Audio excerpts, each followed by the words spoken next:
So hi everyone, I'm Jack. I'm the CEO and founder of HideMyAss.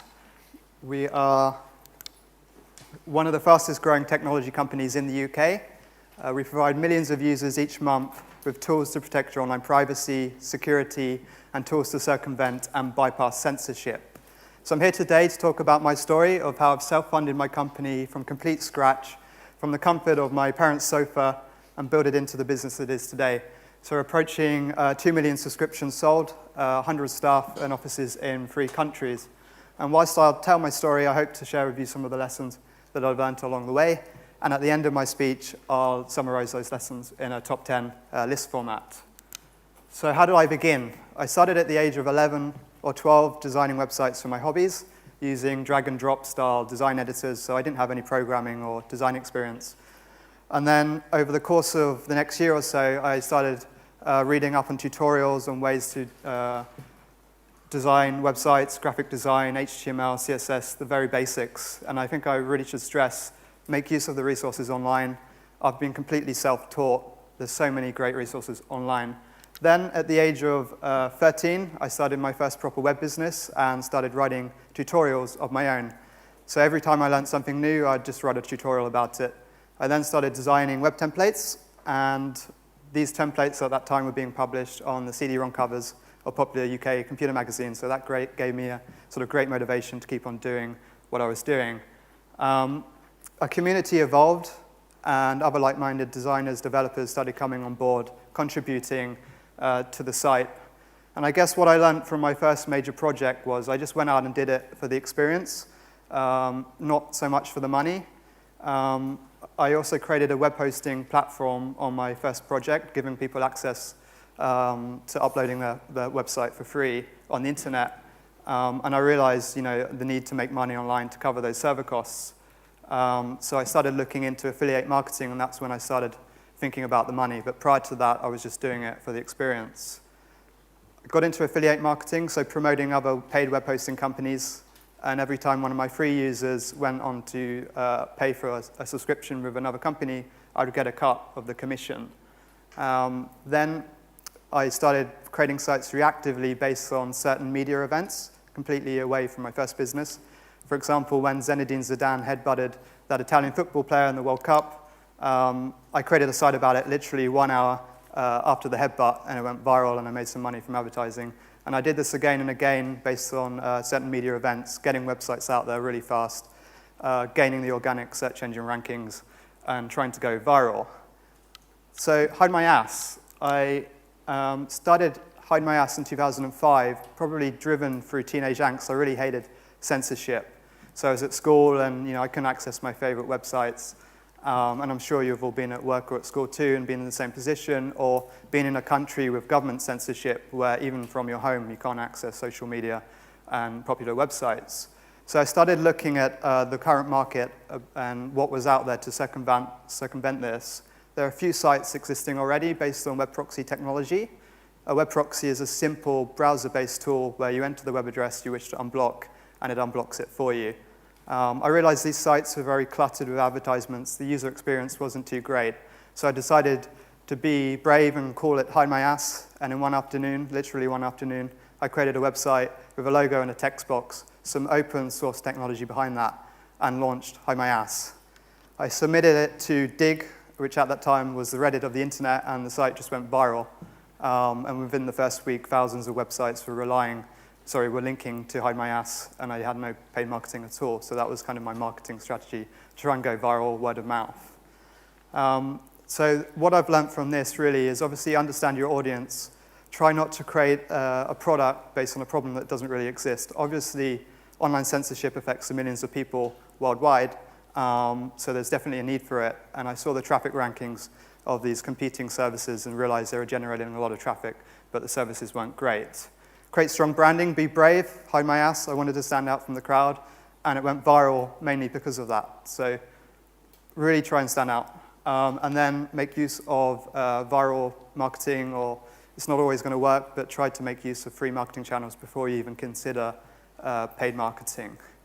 So the site was making money on advertising for a few years, on and off, almost on autopilot. I improved the service a little bit over that time, but It wasn't sort of a full-time role. And then in 2008, the recession hit, and the advertising rates plummeted, and I was making probably a third of the money that the site used to make. So I had millions of users at that time, and I realized there must be a better way to monetize the site. So I looked at other ways to sell a subscription-based service, so a premium-based service. At that time, there were one or two competitors basing their technology on VPN rather than web proxy, which has superior benefits. I looked at these services. They're all very techy. They weren't accessible for everyone. So I saw a gap in the market to create an easy-to-use software solution to connect people to these worldwide servers, this VPN technology, so that the average Joe, not the tech-savvy kind of person, could just use this service to bypass censorship and to protect their online privacy. The other gap in the market was creating a global infrastructure. So servers all over the world, so you can get the fastest speeds possible, the greatest privacy, and network coverage. At that time, the services out there were only offering locations in 1 or 2 countries. And then I outsourced the development using a site called Odesk. You can hire freelancers per hour or on a per project basis. That meant I didn't need to set up an office or get someone local to come in and work for me. So it's a very fast and efficient way of just getting people to work for you. Then about a year on and off of development, this was in 2008, we were in a position to launch the product. But it wasn't perfect. It was riddled with bugs, and I kept trying to perfect it. But what I realized I needed to do is just launch it, because if I launched it, it was still far superior than anything else out on the market. So despite being a bit buggy, I just launched it, and it was an instant success. I remember in the first month it making something like $25,000, and at that time I was expecting to make that kind of money in the 12th month. So it really, really surprised me, and I'm grateful to just submit the product into the market as fast as possible, even if it wasn't perfect. Then I kept expanding the team remotely through freelance sites. I had about people working with me in 8 different countries, and there started to become some trust issues. By that time, the company was worth in the millions of pounds, and I didn't feel comfortable hiring people who I've never met. So prior to this, I'd never met any of my staff or even Skyped them.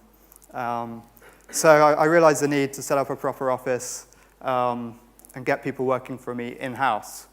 So in 2012, I set up a London office. The lawyer of my company at that time liked the company so much that he came on board and joined the company as COO. And then later that year, we launched an office in Serbia. One of my first potential customers was from Serbia, and he helped fix a bug issue with the software. So I said, well, why don't you come on board, help out with customer support? So we had presence in Serbia, and it just made logical sense to create an office in Serbia. And then later, an office in Kiev. The lead techie guy of my company, who I found freelancing, was based in Kiev. So I set up an office in Kiev for development. So where are we now? 9 years later, we've sold about 2 million subscriptions. We've got nearly 100 staff working for us, and we're launching new brands and products like Hide My Phone, privacy for your phone. But I guess the greatest achievement for me has been enabling people, millions of people across the world, bypass government censorship, especially during the Arab Spring, where we helped a lot of people access social media, which was blocked by the governments. So that's sort of the main reason why I started that site, and I'm really happy that it's still, to this day, being used for these reasons. So just to summarize what I've learned, really exploit your age. I started really, really young.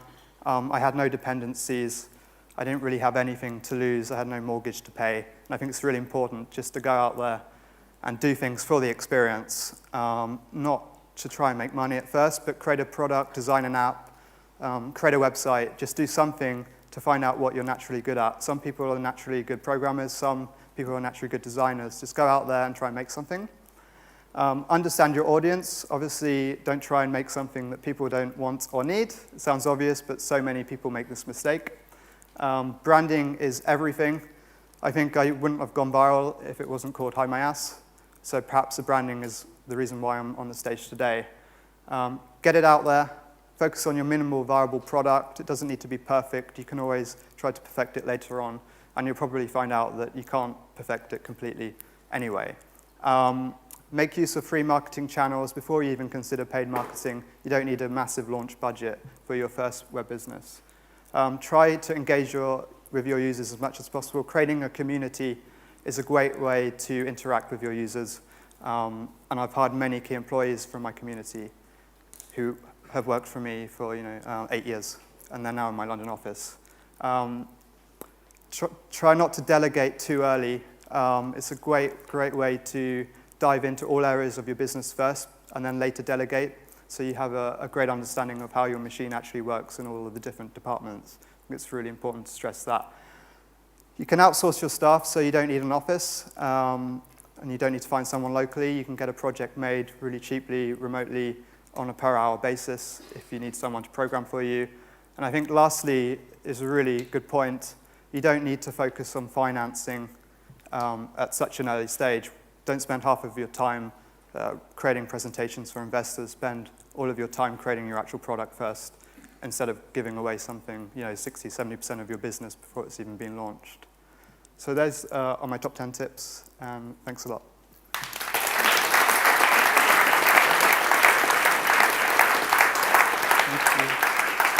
Thank you so much, Jack.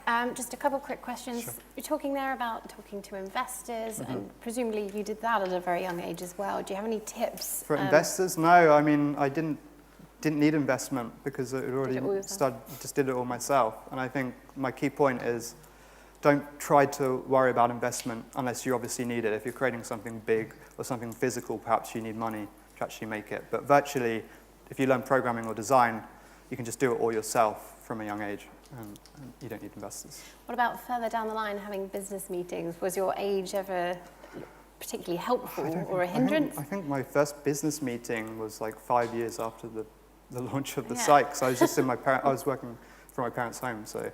You didn't even know your employees? No, no. I imagine you'd do that differently, no? No, I guess I got a bit lucky. I got a lot of trustful people on board. And can you tell us what countries it's most popular in today? For our paid service, North America's huge, Europe's huge, but for our free proxy service, just to circumvent censorship, it's really big in the Middle East, where obviously there's heavy government censorship. Okay, thank you so much, Jack. Thank you. Thank you.